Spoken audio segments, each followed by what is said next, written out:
At this point, it's time to clean up the nav a little bit. So we wanted you to have a more professional looking website and not pack too much into this week's. We've written a little bit of CSS at the top of the CSS file, but commented it out. And now I'm going to talk a little bit about what these things do and why we're going to use them. And then we'll get to use them a little bit in the coming weeks. So consider it a preview. So there's a couple areas of badness happening in the nav bar right now. And I think the one that's bothering me the most is that the UL, or I should say the nav element, is a skinny salmon line. And then you can see that with the extra padding on the A's, this looks weird, right? I would like the salmon to reach up to the tops and bottoms of all these A's. If I mouse over the A, that A looks fine. If I mouse over the next A, let me pop it open here, you can see that green padding, right? You can see it surrounding that news link. So it knows that it's big. If I put a border around that news link, it would be up at the top where the home and the bottom where the home is. And same with contacts. So as I go through these, they're the right size. It's just that somehow the nav is not really appreciating that they are that it should be treating them, what's the word? The nav needs to know the actual size of these links. Why does the nav not know the actual size of these links? Because they're A tags. And for more generally, an A tag is an inline element. So the size of an inline element is generally determined by the text that's inside it.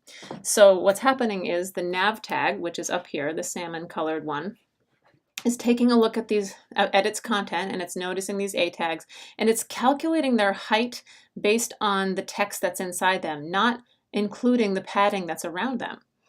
If you want the parent to be able to understand the actual size of the A's, they have to behave more like block elements, and that's what we're going to do here at the top of your style sheet.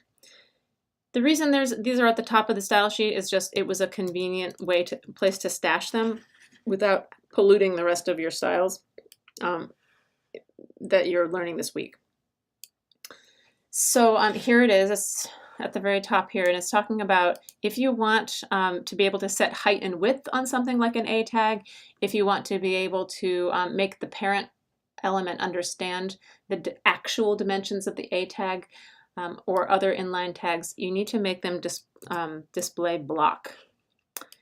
You could also use display inline dash block. So if it's important for you to maintain some inline-ness of a tag, but we will get to that in the glorious future. Meanwhile, what our primary problem is that the nav is not understanding the actual size of the A because the A's are inline elements.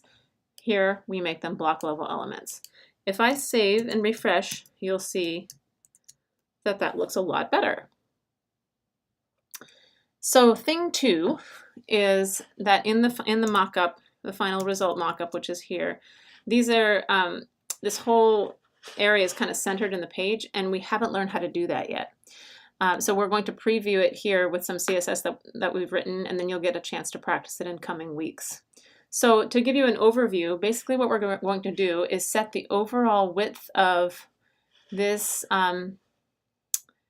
UL that's inside the nav and the overall width of this content area to be 800 pixels.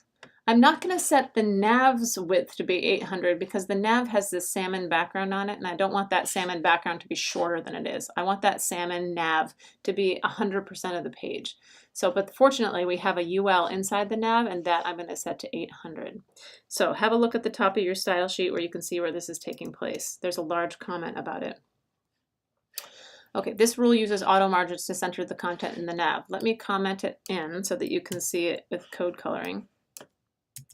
So this is a compound selector that styles the content area, div ID equals content, which is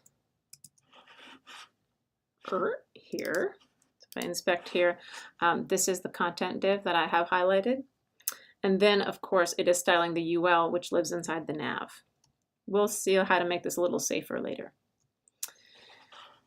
Number one, we're setting the width to 800 pixels. Number two, it's using some crazy shortcut here. So this is, just to review, if you have two numbers in the margin shortcut, this first number is for the up and down margin, and this second number is for the left to right margin. So what this is saying is make the top and bottom margin of the UL and the content 0, and then make the left to right margin auto. So that will have the effect of centering it side to side. I'm going to save and refresh, and you can see the effect.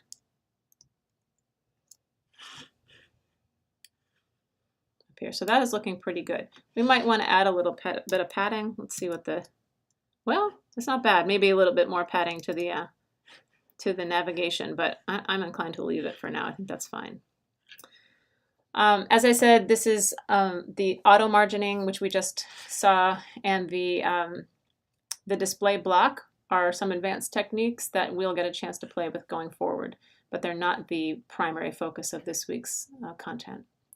In the next video, we'll make this content into 2 columns. Oh, by the way, you can see now that this link is acting like a block element, right? Interesting. So it's taking up the whole width. More to come. Stay tuned.